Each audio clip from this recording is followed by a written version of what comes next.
Maintenant, il y a eu une augmentation des besoins humanitaires à l'est de la République démocratique du Congo et notamment au nord Kivu, en Ituri et au sud Kivu. Nous en sommes maintenant, je ne vais pas donner beaucoup de chiffres, mais simplement deux chiffres qui parlent d'eux-mêmes.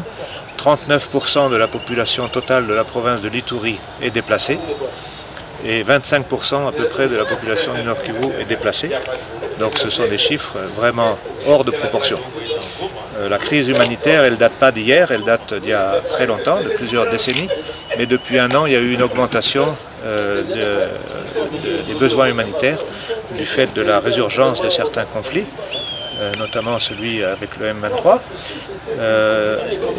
qui a eu des conséquences directes sur la province du Nord Kivu, avec énormément de déplacements de population dans les territoires de Rutshuru, Nyiragongo, Masisi, notamment autour de Goma, mais pas seulement, et aussi en Ituri, du fait d'un certain vide sécuritaire qui a été créé par des mouvements de troupes qui sont venus au Nord Kivu. Donc certains groupes armés ont pris avantage de cette situation et ont créé beaucoup de dégâts.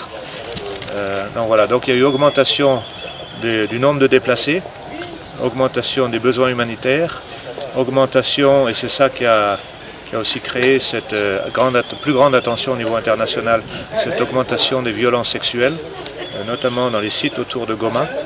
Donc tout ça, ça a forcé, il y a eu des discussions au niveau du système humanitaire international. Qu'est-ce qu'on peut faire de plus?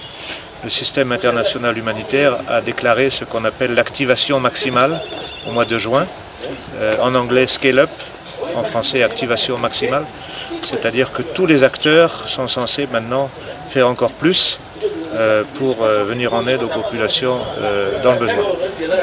C'est aussi un moyen de lancer une alarme, une alerte au niveau international sur la situation dans l'est de la République démocratique du Congo, sous l'angle humanitaire, mais bien sûr l'humanitaire n'est pas la solution aux problèmes humanitaires. Donc aussi pour